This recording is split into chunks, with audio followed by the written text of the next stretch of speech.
السلام عليكم ورحمة الله وبركاته. ازيكم عاملين ايه؟ يا رب تكونوا بخير. انا معايا النهارده هنعمل مع بعض برجر بطريقة حلوة اقتصادية حلوة جدا. معايا كوباية من البرغر منقوعة في مية، ومعايا ربع من اللحمة وبيضة، والبهارات فلفل اسود وتوم باودر وبصل باودر وبابريكا وملح. وهنا خلطة البرجر ممكن تجيبيها كيس كده او من عند العطار. تقولي له خلطة برجر. انا معايا هنا منقوع كوبايه من الفول الصويا، كوبايه واحده بس منقوعه. وعلى فكره انا قبل ما استخدم الفول الصويا لاولادي انا دخلت على اليوتيوب وسمعت كتير من الدكاتره قبل ما استخدمه عن اضراره وفوائده. بجد ما لقيتلهوش خالص اضرار.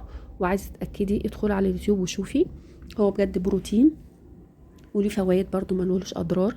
ان كانت نسبه قليله جدا جدا جدا، يعني تكلموا الدكاتره عنها حاجه قليله خالص، لان احنا مش هناكله كل يوم. يعني هو بس ان هو هرمونات على الاولاد وكده، هرمونات الانوثه وكده، فيعني احنا مش بناكله كل يوم، احنا بس بنحطه بس مره على البرجر مره على الكفته. ومش متاكدين كمان من المعلومه دي كمان يعني. وعايزه اقولك البرجر اللي بره كله اصلا معظمه فول صويا، ومش عارفين كمان ايه تاني يعني. فياريت تيجي على فول الصويا بس. فانا هنا صفيت الكوبايه المنقوعه من الفول الصويا، صفيتها من الميه عصرتها تماما. وبعد كده بنزل عليها بالبهارات اللي انا قلت عليها، اللي هي البابريكا وتوم باودر وبصل باودر وفلفل اسود وملح. وبعد كده ببدا اعجن فيهم كويس جدا جدا لغايه ما الفول الصويا ده وهتبص تلاقيه بقى لونه احمر زي اللحمه بالظبط كده، واتهرس تماما يعني. مش هيبقى الحجم هو لا، هو هيبقى طري فهيتهرس معايا بسهوله. وبعد كده بنزل بالبيضه. البيضة دي اصلا فايدتها ايه؟ عشان خاطر ما تخليش اللحمة تكش معايا بعد ما اشكلها، وفي نفس الوقت كحاجة مفيدة برضو. ببدأ اعجنها برضو كويس جدا كده. وبعد كده بنزل باللحمة، ربع كيلو من اللحمة. انا كان في حتت متلجة كده هتلاقيها، انا كنت بعملها بالسكينة، عشان كده هتلاقيها فيها حتت حمراء وحتت اللي هي فكة من بدري. وببدأ كده احط خلطة البرجر. بجد بتفرق خالص خالص في الطعم. وببدأ كده أعجنها كويس خالص، يعني أعجني فيهم كويس خالص خالص لغاية ما يعني كله يدخل في بعضه. وبعد كده بنبدأ نشكلها على الحجم اللي انت عايزاه، سواء عندك مكبس. يعني هنا كان خلاص كده تماما عجنتها كويس. وببدأ تكوري فيها على الحجم اللي انت عايزاه.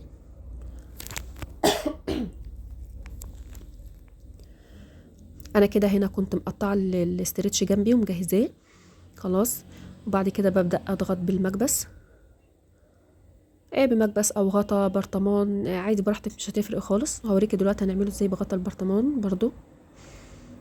والكميه دي هتعمل معايا كميه حلوه جدا جدا بجد والله. يعني عملت حوالي 18 واحده من البرجر.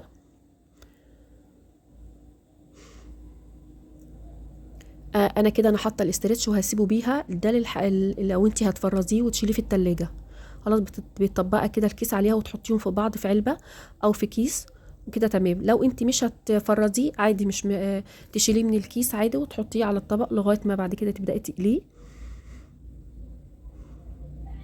تمام. ويا ريت اللي ما اشتركش في القناه يشترك عشان يوصل له كل جديد، ولايك وشير. نعمل لك واحده تاني برضو. انا هنا بدهنها كل مره كده زيت مره واحده بس كده، عشان خاطر ما يلزقش فيها، تطلع معاكي بسهوله يعني. تمام. بتضغطي عليها جامد كده لغايه ما تفرد خالص في المكبس. بعد كده بتبدأ تطلعيها. عايزه تفرزيها تسيبيه في الكيس، مش هتفرزيها هتشيلها من الكيس وتحط الكيس تاني تكملي بيه عادي تاني، واحده تاني واتنين. انا هنا جبت غطا وهوريكي بالغطا هعمله ازاي برضو. وبالغطا هيديكي حجم اصغر برضو وعدد اكبر. برضو بتكوريها وبتحطيها كده وتضغطي عليها وتتني الكيس عليها خلاص. وان كان على الشكل هتعمليها برضو نفس الشكل اللي هو بالمكبس. هتجيبي سكينة خلاص من فوق كده من على الكيس، هتعمليها كده بالسكينة خطوط كده عشان تديكي نفس الشكل بتاع المكبس. بطريقة حلوة برضو وجميلة. برضو مش لازم مكبس يعني.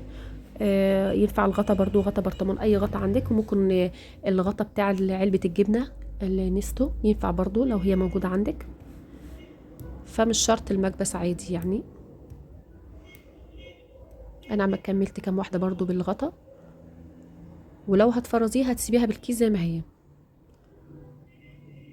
بجد عمل كمية حلوة خالص معايا.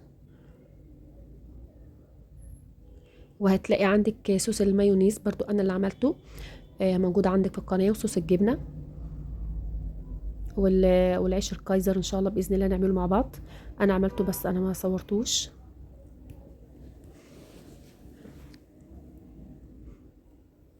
انا هنا كنت خلصت الكميه، بجد عمل كميه حلوه جدا معايا. اللي انا هقليه هحمره وسايباه من غير الاسترتش، واللي هفرزه في التلاجة سيبته في الكيس بتاعه. تمام. وببدأ بعد كده احطه على الجريلا، بحط زيت بس مش بحط زيت كتير، كميه قليله. عايزه تقلي في زيت غزير في طاسه براحتك عادي. بجد بيبقى احسن من الجاهز واطعم، وطبعا وانضف. احنا مش عارفين بقى هم حاطين ايه تاني غير فول الصويا يعني، بتبقى يعني الله اعلم بيهم بقى طبعا. انا هنا كنت مجهزه طماطم متقطعه وبصل وفلفل، والمايونيز ده انا قلت لكم بجد تحفه جدا جدا. انا عاملاه بمكونين 2 بس، هتلاقيه عندي في القناه. وصوص الجبنه، وده مايونيز على كاتشب، خلطان مع بعض بيدي طعم حلو خالص.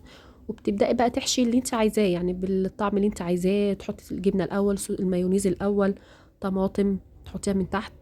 ده العيش انا برضو عملته ما اشتريتوش. وتحطي طماطم وبصل اللي حابب، عايزه تحطي فلفل، خضره اللي هي زي الكابوتشي ممكن تحطيه برضو. وتحطي بعد كده صوص الجبنه، يعني حطي يعني الحشو اللي انت عايزاه وبالطريقه اللي انت عايزاها. بجد حلو ولذيذ واقتصادي حلو خالص. انا هنا عملت الكميه اللي انا عايزاها، والباقي فرزته في التلاجة. بجد حلو خالص ومش هياخد معاكي وقت. ويا رب تكون الحلقه عجبتكم ان شاء الله باذن الله، يا رب تستفادوا. والمايونيز برضو قلت لك هتلاقيه عندك في القناه. السلام عليكم ورحمه الله وبركاته.